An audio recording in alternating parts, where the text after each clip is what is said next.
modern-day Lebanon, lived one of the most sophisticated people of the ancient world, the Phoenicians. At its height, the Phoenician Empire rivaled the great civilizations of ancient Egypt, Greece, and Rome. But is there a dark side to this enigmatic people? Many archaeologists and historians believe they also sacrificed their own children in horrifying religious rituals.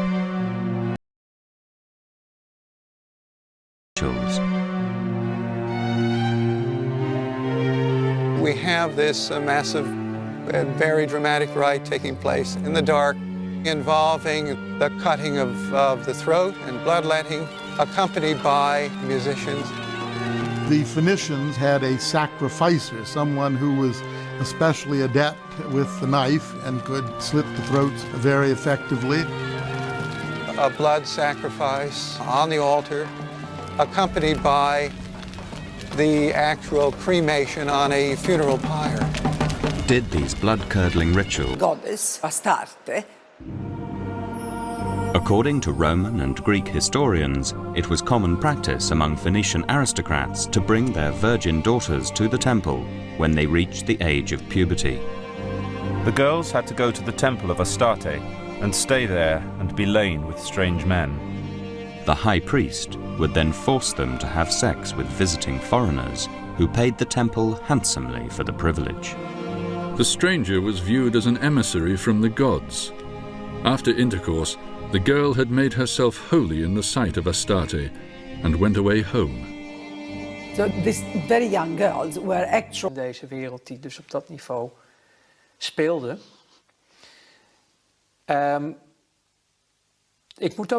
To put it carefully, most of these people followed a not very mainstream religion. So, you have Catholics, Protestants, all sorts of religions. These people, most of them, were Luciferians.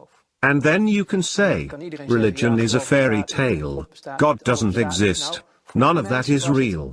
Well, for these people, it is truth and reality. And they served something immaterial, what they called Lucifer. And I also was in contact with those circles, only I laughed at it because to me they were just clients. So, I went to places called churches of Satan. So now we are talking about Satanism. Yes. So, I visited these churches, just as a visitor dropped by. And then they were doing their holy mass with naked women and liquor and stuff. And it just amused me.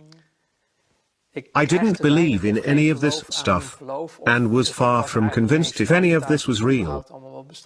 It was just a spectacle to you. Yes. In my opinion, the darkness and evil is within the people themselves. I didn't make the connection yet. So I was a guest in those circles and it amused me greatly to see all those named women and the other things. Ik vond het allemaal wel leuk, al die blote vrouwen en al die dingetjes die daar speelden. It was the good life. But then at some point, I was invited, which is why I'm telling you all this, to participate in sacrifices. Abroad.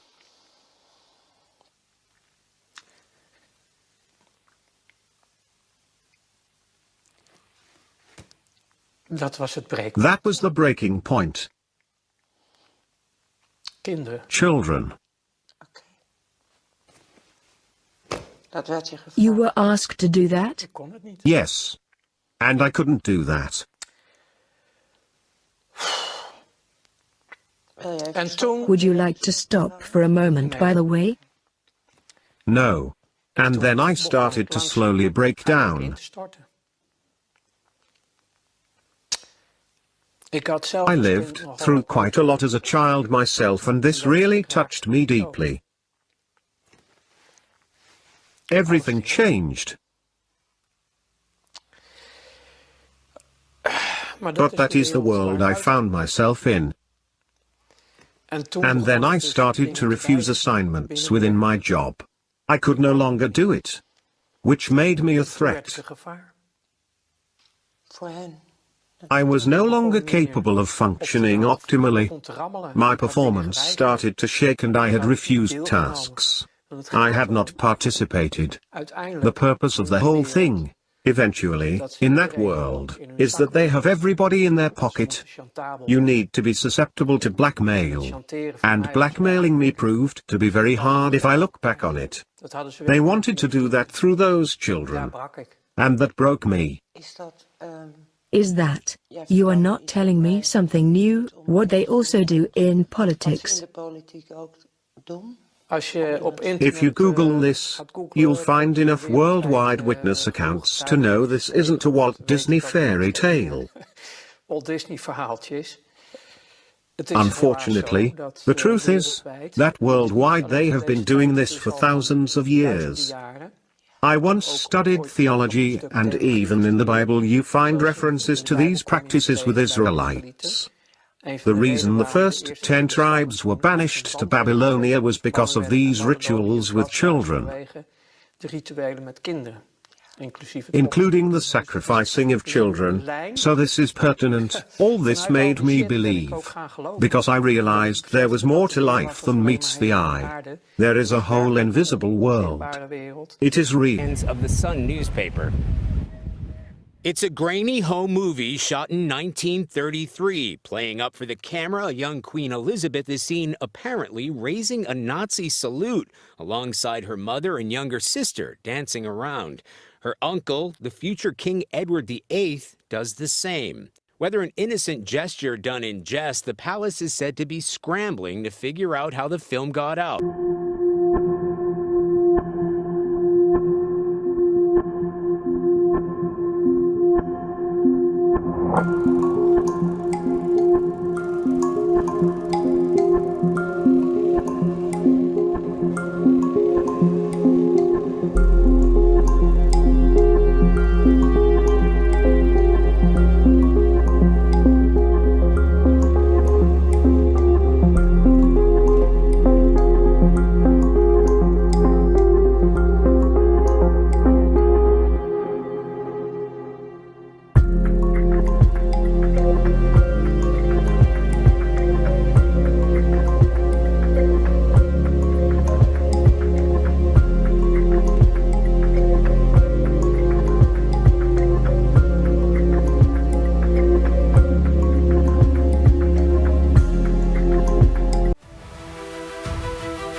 Charles, who can trace his ancestry back to Romania's dark and distant past.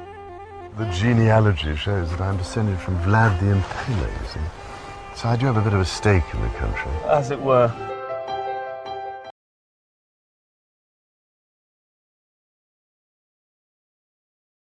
Merge linking King Charles to Jeffrey Epstein, revealing the monarch was personally invited to Epstein's Caribbean island to participate in gruesome occult rituals involving unwanted young male offspring from his baby farm. We are talking about pagan rituals with satanic influences, child abuse out in the open. And for one unlucky child, it was more than just abuse, it was child sacrifice. According to white witnesses, Charles was not merely present at the ritual, he presided. Because he sees the occult as his inheritance, a birthright, etched into bloodlines that trace back through centuries of secrecy, ritual, and shadowed power. But this is the exposure. Charles! How long have you known about Andrew and Epstein?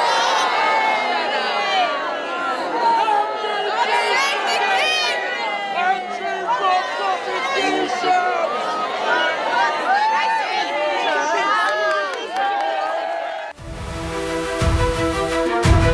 And I primarily identify myself as a survivor of child sex trafficking. I grew up in Belgium, and my family was quite normal from the outside. Father, mother, and 2 children, boy and girl. This was my stepfather. My mother actually had me when she was single. My stepfather was the mayor of the village.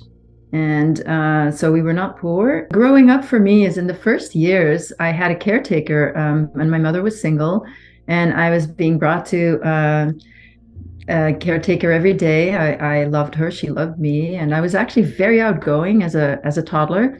This caregiver, being in Brussels, which is a bilingual town, was French speaking. So I actually started speaking French, not Flemish. Even though I was being abused by my mother at the time, I was also very outgoing, very bossy, little girl. And then when my mother married, when I was 4 years old, I shut down very much. I lost the woman who loved me, who was like a real mother to me. And we moved to Flanders. I learned Flemish. But this was the beginning, the onset really of where I was starting to get groomed to be taken into the trafficking network. So I believe that my mother was targeted by the network. Well, we got a cleaning lady. And that cleaning lady, my mother now had a son by my stepfather, my brother. The cleaning lady started to offer to take me with her to watch me. And so for 1 year, the cleaning lady and her husband took me to outings. So these outings, there's lots of children always. They were from Holland. In fact, we went swimming every week. They taught me how to swim. I never liked them. The children seemed to change all the time. They kept saying that there were cousins and nephews and nieces from Holland.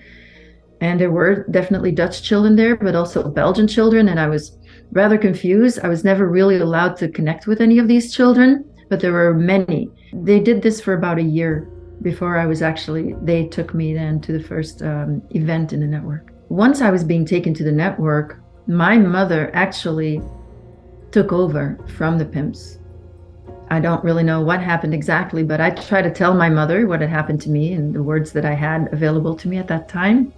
And instead of protecting me and protecting me, she actually started to drive me herself. I was then trafficked into a pedophile network that actually at the time consisted of the VIPs of the country. The boss of the network was the Minister of National Defense at the time.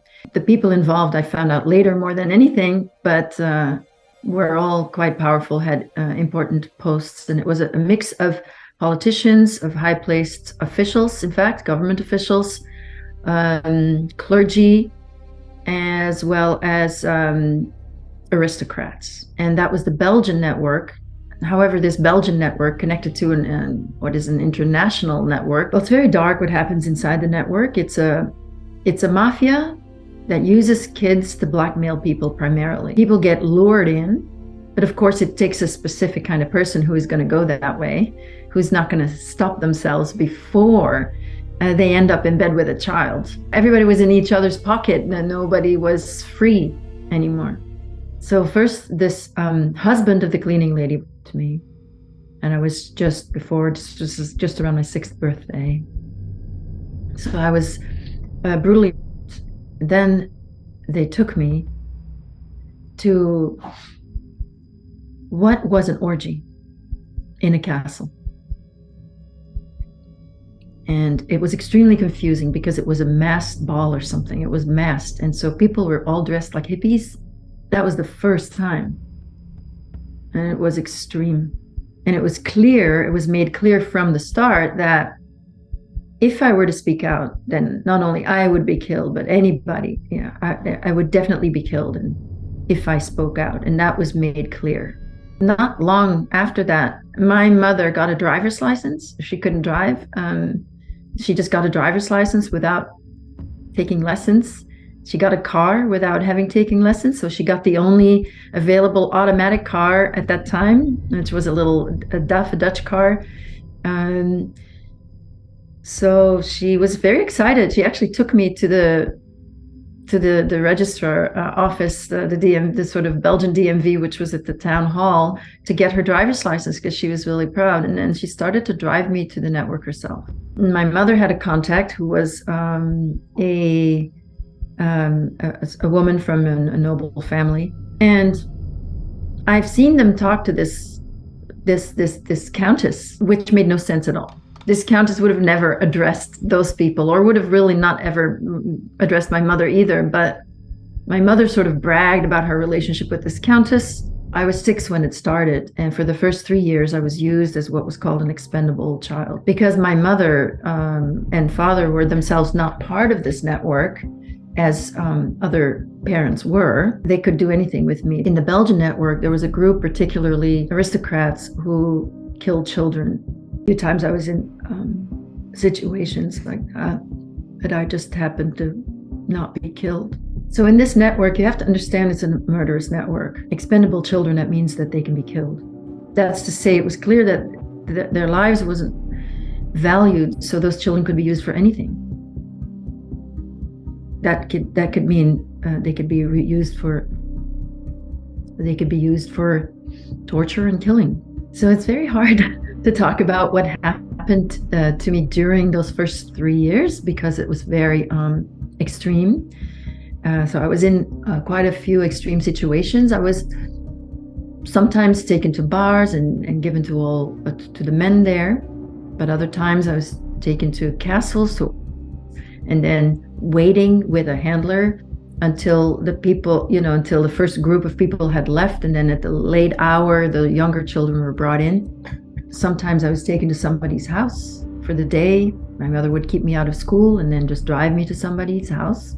And then whatever was necessary, I have remembered things about being in extreme situations with, where other children did die. So my mother was being paid for this. What would happen then with an expendable child is the parents get paid. Of course, there's no contract, nothing is in writing. It's all very vague. My mother's denial itself took care of a lot, but there was money exchanged, and her contact person was this countess. But let's say if I would have been killed and other children were, then a doctor who was part of the network would have been able to write a death certificate, and bring up.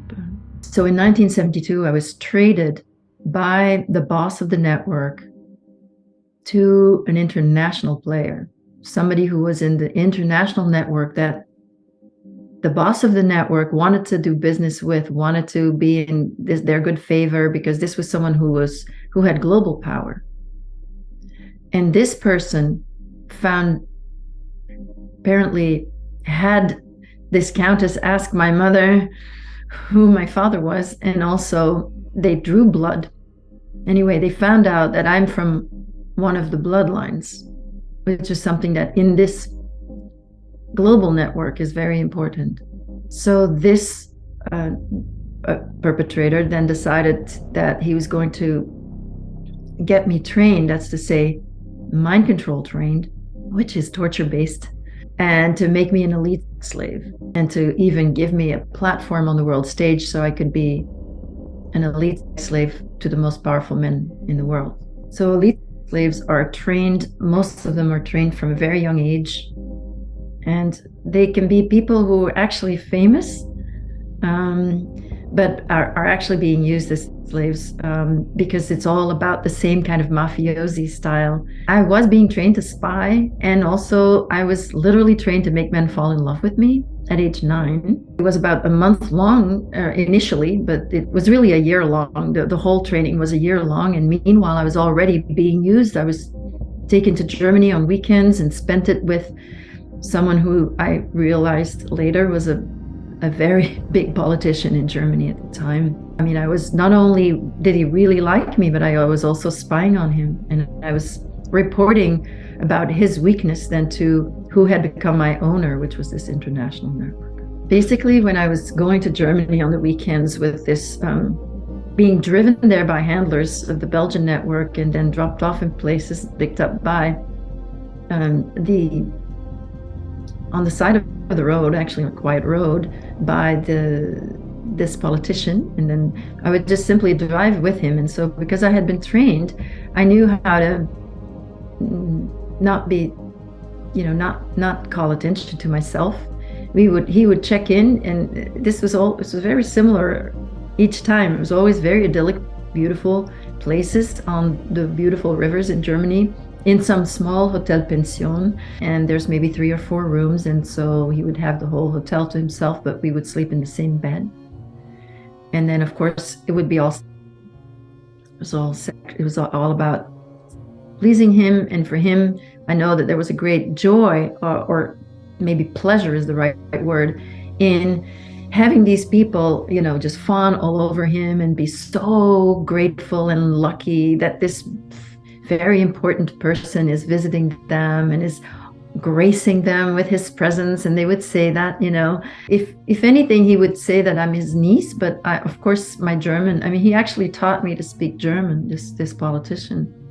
Better. I didn't really speak it very well. So when we were alone, there was a lot about, so it had a lot to do about, but he was also just very happy. He seemed just very happy to be around a little girl that was there for him in this way that I was, just listening. I thought, I thought he was great and he was a really good man. And that was my training, of course, as a slave, is to flatter him to the max so that he would feel really good about himself. And that's how he got to feel good about himself. And so he clearly enjoyed the physical closeness a lot, and the warmth, and what then appeared to be love for him, I think. So this 1 year was very peculiar, that I was actually being groomed then on a big scale. And my owner, if I can say that, obviously this person who wanted to own me as a slave had plans for me, and this was discussed even with other people in the network. So it was decided I was going to be a star in France. Everyone was treating me like a star. That's really all I can say. And I had somebody who was giving me facial massages, other massages, but nothing creepy about these massages. There was a photographer, nothing creepy about the photographs, even though I was naked. Everybody was just making me into what I was to become, which was a French singer. There was a singing coach there, actually, and I was, again, there was nothing I could do wrong.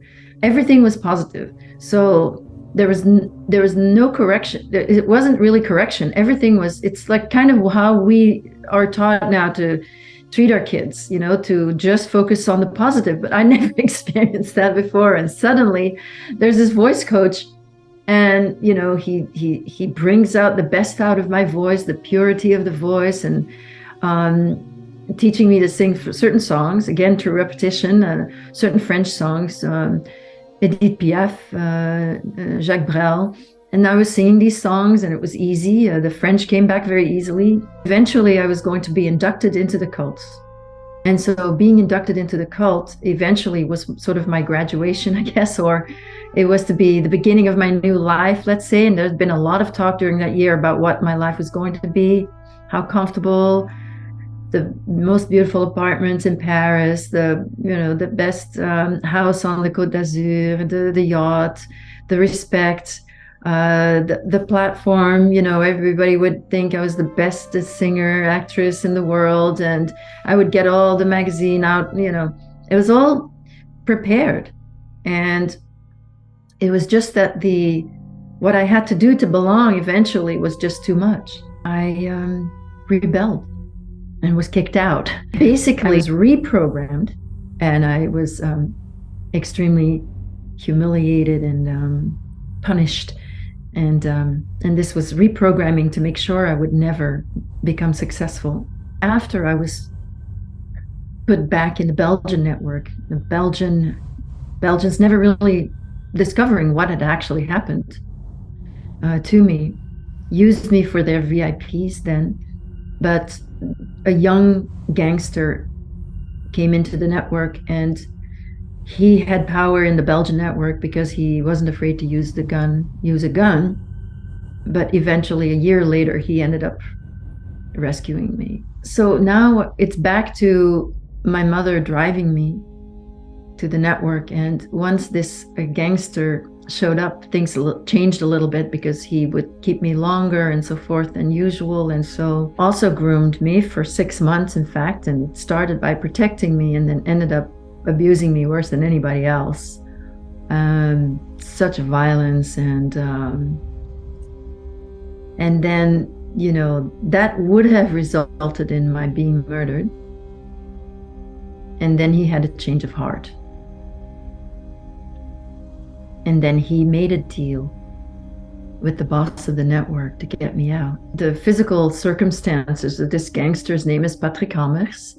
And the politician who was in charge of the network is Paul van den Boeynants, who had a long career in politics in Belgium, and the gangster had also quite a fascinating career in crime. And the deal in 1974 that was made when this gangster was 22 years old, I think, or 23,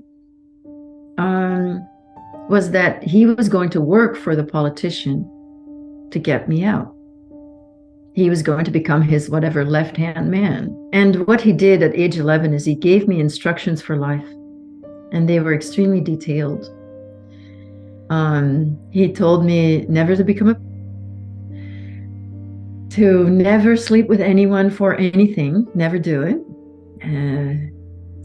That I should not become a drug addict, that I should never buy drugs, that I could take drugs if they were given to me, but I could never do anything to get them. He told me I should not become an alcoholic. I could have a little wine here and there, but I should never drink too much. No hard liquor, once a week for hard liquor, or some crazy rule like that.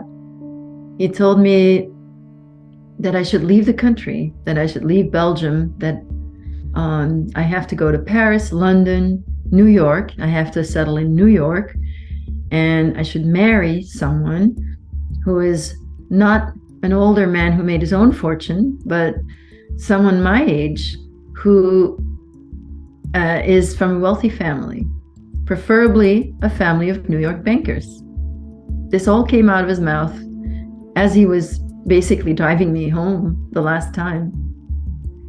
And of course, it included to never speak about the network, never say anything to anyone, just never do it. And these life instructions, they settled very deeply inside myself, because he had done this one good act in his life. You know, he had done this thing that was selfless for me. And it was in very dramatic circumstances, and these directions became sort of my guidelines for life, that really got me through, that really helped me. He also gave me some to deal with my mother in the coming weeks, in the weeks that would follow, because he knew she would be angry that she couldn't take me to the network anymore.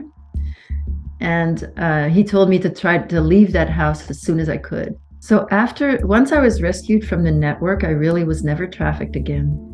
I followed those guidelines that had been given to me very, very closely. So at age 16, I actually ended up in the red light district in Antwerp. And because of this direction, I never slept with anyone. I was able to reach high functioning levels again, and not just function well in society, but have more empathy and love for people, and really heal as a human being and as a soul. And I think it's important to look and uncover this darkness, however hard that is for each person, before we can actually create that change. And I think ultimately we are the ones that need to change.